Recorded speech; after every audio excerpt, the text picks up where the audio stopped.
And so as we move forward in this Traditional Healers Forum here at KPFA on the La Onda Bajita program, we have with us tonight Bruce Elijah, Oneida Clan of the Iroquois Confederation, Francis Weller, psychotherapist and founder of Wisdom Bridge. You can find him up in Sonoma. And Teya Valentina Chavez, founder of the Valentina Dance Method and serving her people, her community in Marin. We also have Rob Allbee, healer and worker, works the Inside Circle Foundation, does a lot of his work at Folsom Prison. So we want to welcome our special guests here tonight as we move forward into that emotional arena. In particular, we're going to start talking about men's health and men's emotional health, Francis. And I know you spent a lot of time in men's circles, and maybe you can tell us a little bit about the work that you've done, and maybe a little bit about the book that you've just published. Give us the name of it and take us in that direction. Well, the book is called Entering the Healing Ground, Grief, Ritual, and the Soul of the World. And it focuses very extensively on what I call the 5 gates of grief. And but just in terms of the men's work, I've been doing a lot of work with men's initiation for the past 15 years. And it's been powerful to sit with men repeatedly for long periods of time and see their stories begin to unravel. And one of the most difficult things that men face is that they have such a thorough conditioning that sets them almost in the exact opposite direction of connection.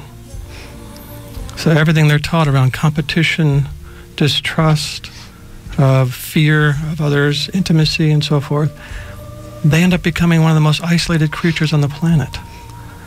And in that isolation, in that deep loneliness, what begins to breed in that space is a deep sense of unworthiness, of shame. And then they have to hide that as well.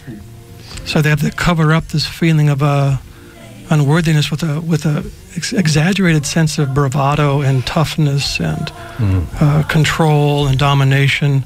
Or they become very nice boys who don't know how to show up in the world in any effective way.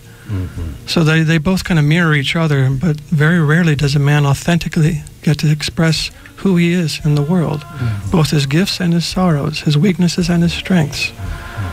So to finding ways to help them honor those pieces. And in doing that, Francis, where do you see ritual and ceremony as serving or as a vehicle to help our brothers out there in recovering that spirit warrior, if you will? Now, that warrior with a heart, the one that doesn't fight with guns and knives, but comes with kindness in a good way, is a mender of fences, not a tearer down of fences. I think ritual is indispensable. I think it is the most ancient technology we have as a species. And it was the means by which communities could repair over and over again, both individual lives and the community life. And so inside of ritual space, something else is invited to come forward. The unexpressed, oftentimes the wordless pieces get to come forward. There's an old idea that ritual is a language older than words. So we get to express our deep emotional life inside of ritual space. We get to show our grief. We get to show our gratitude. We get to show all of who we are inside of ritual. Things that we could not possibly express in dialogue or particularly in narrative dialogue. And so when you speak of ritual, how would you compare this indigenous ritual in comparison to the ritual of modernity? Ritual is meant to derange us. It is meant to set us on our butt. It's meant to derange us because the current arrangement isn't working. And we need to be rearranged in a way that's closer to how the soul is meant to live. Modern ritual is persona reinforcing. It works very hard to keep reaffirming a false identity, rather than going into that very treacherous, wild territory of derangement. That's scary. We like being in control. In some ways, we have a lot of ceremony. We don't have much ritual. We have things that are, when we need ceremony. That helps to keep the society connected. But very rarely do we go into that unpredictable space of ritual, where we don't know who's going to come out of that space that went into it. I don't want to know. I don't want to be the same person coming out of that ritual as I went in.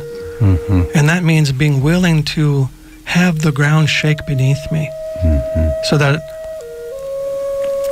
what's been silenced has a chance to be spoken. Do you get what I'm saying? Yes. And then if we could take that a step further, what you triggered inside of me is the thought of all our young men who are driven by making money, thinking that's the God, and that's where they're going to find their happiness. But to bring in this issue of them to want to come or invite them into this shaky ground, their reluctance. And what would you say to these young men out there that would benefit from looking in this direction of derangement from a ritual perspective? Well, whether we do that deliberately or unconsciously, we're driven to go there. Absolutely. Now, we'll either go there as a community, which helps these young men find something of value that can transmute that original fire into something that serves the community, or you'll go there unintentionally, through drugs, through alcohol, through, just behaviors that are very treacherous to the soul. Adrenaline. But we're driven to go there. So I would like to encourage these young men to do that in the containment of a ritually held space by elders, where that space can actually be acknowledged, valued, and given shape. Absolutely. Because right now there's no shape that comes out of that. It's chaos. And it's usually self-destructive. I mean, Rob can tell us many stories of that. And in the prison work that you do, Rob, I'm sure you deal with a pocket full of emotion, and the work that you do. How do you deal with that in that culture?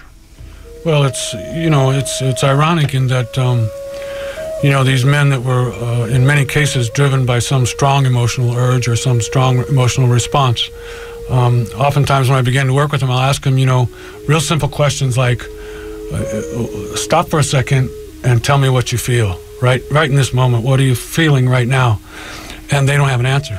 They can't tell you what they feel because they've had to bury and suppress all that. We talked earlier about the real definition of courage, and most of us are taught as men that courage is the absence of fear. And unfortunately, the absence of fear just means something is broken. Courage is not the absence of fear. Courage is feeling the fear and moving ahead anyway, not knowing what the outcome might be. So it's kind of a two-edged sword. There are all these kids that are coming into the system now. It's my belief that they're out on the streets seeking some form of initiation anyway. Yeah. They want to belong to feel like they matter. All the stuff that encourages a young person to begin to step out and take risks. Unfortunately, they're getting used to do other purposes, and not really taught how to take that energy and put it into something that can be beneficial for all of us. Right. And even the elders of all of us, even that are in communities, really need that young fire to come into the circle and help keep us alive. That stuff is crucial to our well-being as well. So it's not like, it's just coming, giving something away. It's coming and beginning to learn both from an emotional perspective, but also from a spiritual perspective, what responses are appropriate and how can they be best used to serve the community. And that sort of takes me into that other place that, one, there needs to be a voice, and on the other side, it also, someone needs to hear it.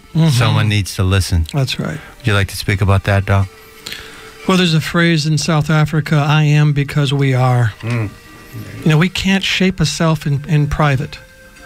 the self is drawn out. We are invited by that deep listening of another to really display who we are. You know, if we sing our song, that's great, but it is good to have someone there to witness it and to acknowledge it and to reflect back to us the beauty of it. You know, I remember our work together, how slowly over time our insistence on the reflections we gave to each other slowly overwhelmed the old stories we carried, the tired, depressed stories we each carried about who we thought we were. It was that intensity of reflection over and over and over again that slowly encouraged us to become who we were meant to be. The repetition. The repetition. We need to hear it over. We do. And over. We do. And over. We do. We are good people. We are good men. We are good women. Yeah. We have beautiful families. Yeah. We have a community. Let us open our arms to each other. Let us reclaim what's been denied. We need to be able to tell these young men, you belong. And you have been wanted from your birth. And for all young men out there, hear those words. You belong. We welcome you into the hearth of the community. We need your gift. We need your medicine. We need your courage. We need your help. This is a home for you. There is a place for you, a beautiful place, and we welcome you with open arms. And so with that, we want to move into a little poetry here with Rob. And in the prison work that Rob does, he works with a lot of his culture and doing poetry work, and has written some wonderful poetry books. You can contact him after the show. We'll give you a contact number. But for now, here's Rob Allbee. Yeah, thank you, David. I wanted to read a couple of short pieces again, and we can jump into them if we want to as well. But, when we talked about shutting down emotion and shutting down those places in us, whether we're taught that or whether that was imposed upon us in some way, some of it, while I don't presume to completely understand or be an authority on depression, but some of it I think actually that I see in the prison work is men have covered over a place that just hurts too much. It just they can't go there, and I've just heard horrific stories over the years of things that happen. But Emily Dickinson, and she writes a piece about this darkness that comes over a person when they've been wounded real badly, and she says, "There is a pain so utter it swallows substance up, then covers the abyss with trance, so memory can step around, across, upon it, as one within a swoon goes safely where an open eye would drop him bone by bone." That one touches me about so many of the, I think not just the men I work with in prison, but as human beings, all that we talked about, that undigested grief and the horror of those pains sometimes are so horrific that in order to survive, I got to somehow stuff it away till I can't remember it. Yeah. To where it just goes invisible and dark. Yeah. It's taken a lot of work for me to go back and pry open some of those memories I have from my own childhood and the abuse, the violence that endured. Another one, and I think the truth too that we're speaking to is to turn and face those honestly in a safe way.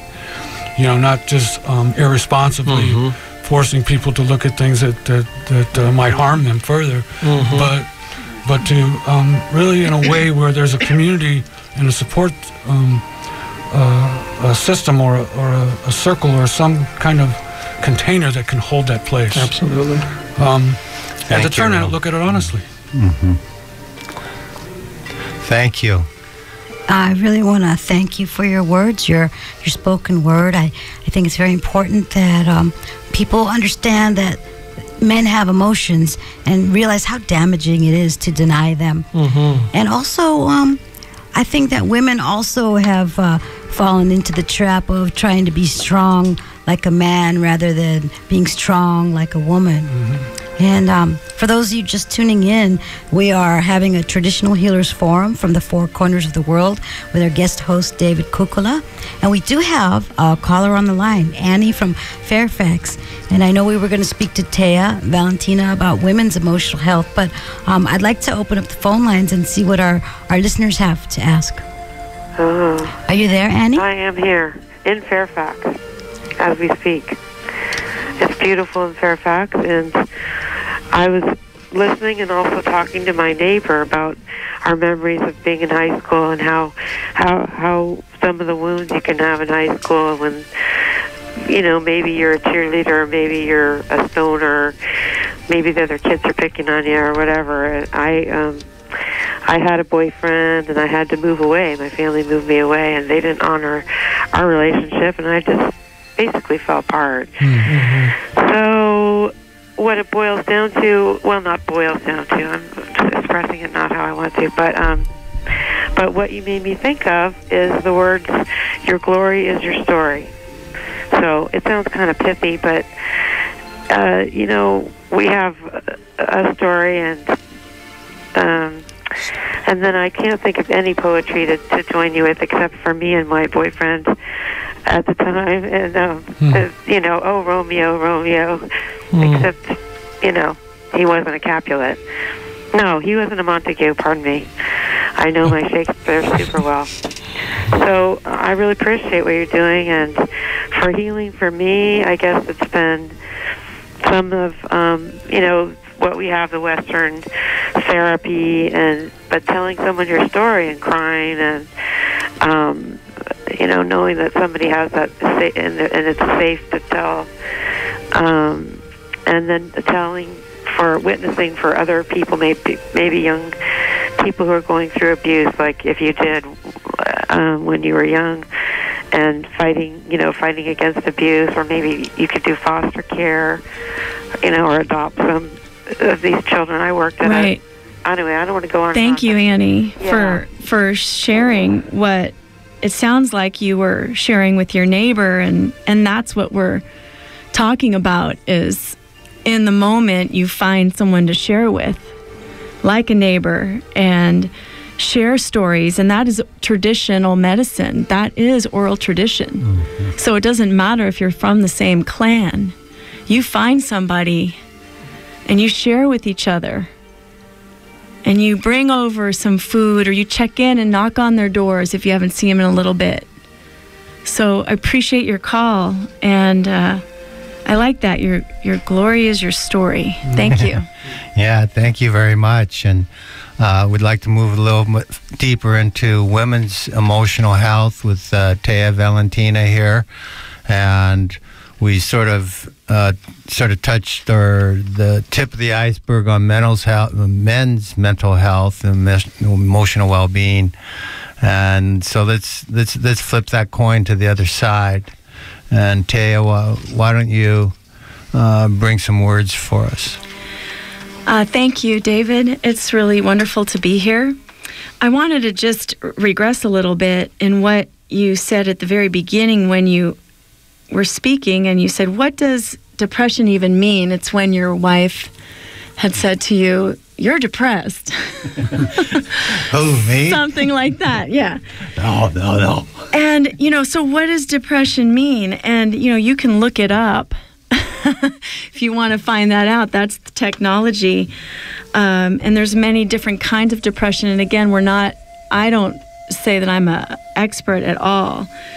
But I do want to say that traditional medicine can help depression.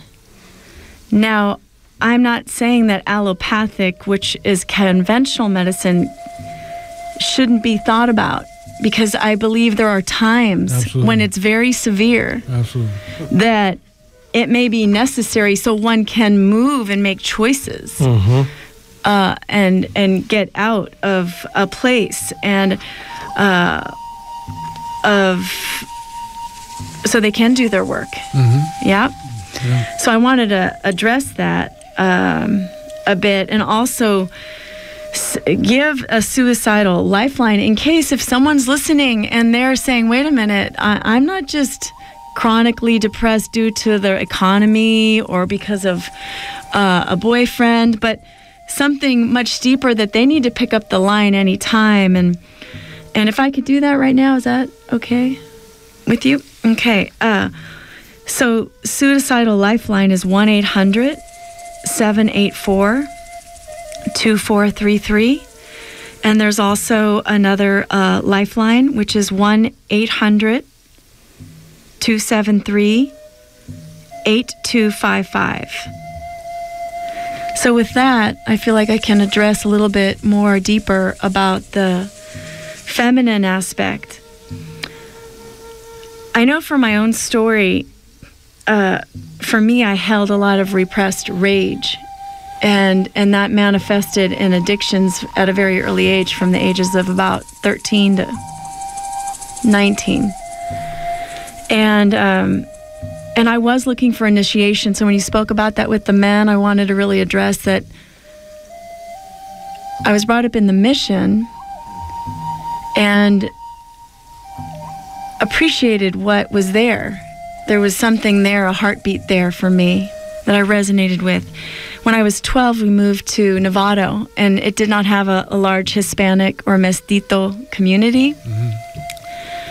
So I found myself getting on a bus at 14, unconsciously going to parts of the mission I never knew as a youngster and seeking out the lowrider community. Mm-hmm. And to me, that was my unconscious seeking initiation. Absolutely. And so for both men and women, we need to find that. We need to bridge that. You know, my sons have been in our family sweat lodge, and it's time, I'm telling you. I just called it tonight. It's time again to have another lodge. Mm-hmm. Now, whatever your traditions are, make them up. It doesn't matter. Families out there, you make them up. It's your family. You know, that was what was brought up earlier. Like, I feel the woman sets the tone. I was brought up in a matriarchy, and my mother had a hold of masculine and feminine in work, and I had that keychain around my neck. I say, if you can, communicate, find aunties, whoever, to create community. If you're working full-time, have someone be there. Mm-hmm. That's loving food, whatever it is, simple, present. That's the heartbeat of the drum. Mm-hmm. Rhythm replacing the strength that we don't feel we have as women. Mm-hmm. When we're exhausted, our adrenals are exhausted, you know, or I could just go on, you know. Mm-hmm. So, you know, in just rewinding for a moment is find your rhythm, women. We must find our rhythm. Look at the moon tonight. Before you go to bed, look out the window. Breathe in the air wherever you're at. I don't care. Find a connection. We do have a caller on the line, Juan from San Pancho. And also, we were going to have a little music break, and then hopefully we'll be able to open up the airways for our audience Q&A. So do we have time to speak to Juan? Yes. Go ahead. Are you there, Juan? I'm here. Hello, Juan. Welcome to the Traditional Healers Forum. Thank you so much. My question is, first of all, the mother is the universal mother, and how, as men, can we really turn down the walls that will help us to really acknowledge the universal power that they have as birth givers. They are life givers, and they are the ones who preserve the knowledge from traditions. And how, as men, can we honor more that? Because I don't see that it's happening, and I don't see that the system is promoting that. I don't see that happening in the schools. I think that the schools are creating the opposite, dividing constantly more, becoming more segregation, sexiest. Men and women are different. We are the same. We are sacred drops in the vast ocean of life. We are just one. and we are together in this journey, this beautiful journey that we call life. And as I was talking to my dear mentor, David Kukkola, this morning about how he was doing and how I am doing right now, we just engaged in a wonderful conversation. And again, his words had the feeling and the power to heal me and push me to move forward, reminding me that there is an origin in myself. And that sent me back to reflect on my mom, the love that she put always in her food. Thank you very much for those comments. We would like to take some questions from our listeners out there. The number's 510-848-4425, and we will take a little bit of a musical break and come back to our listeners' questions. Yeah, thank you. And before we go into that little music break here, Francis Weller is going to say a few words to Juan in response to his call-in. Thank you for calling, Juan. Juan, your comments were beautiful and heartfully expressed.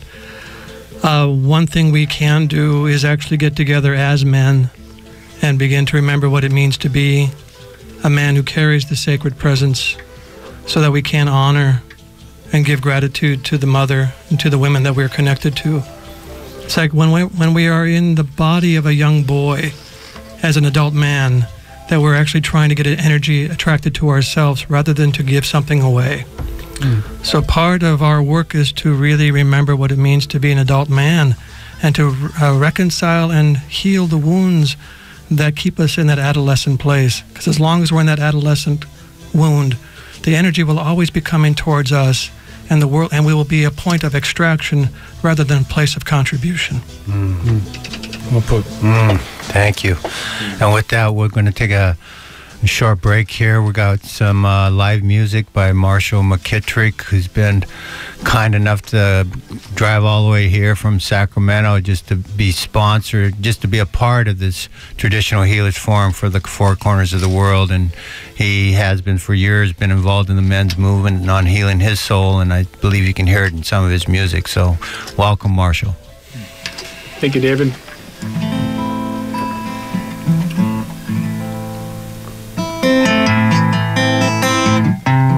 Dragonflies hover and they're singing. Boy, minnows dream serenity. Lotus blossoms present moment. All of this somehow a part of me. From the mud deep below, beauty rises forth out of great mystery.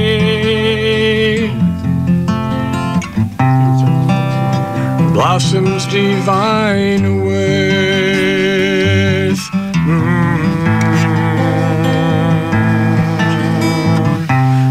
Hidden shadow as the children smile. Blissful notes come from distant flute. This path continues on forever. All branches grow from just one root. From the mud deep below, beauty rises forth out of great mystery.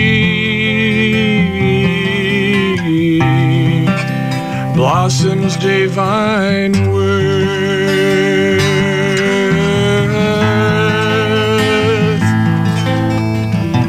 Circling through every season, viewing our lives a step behind, trying to to understand the reason beyond our senses and our minds, from the mud deep below. Beauty rises forth.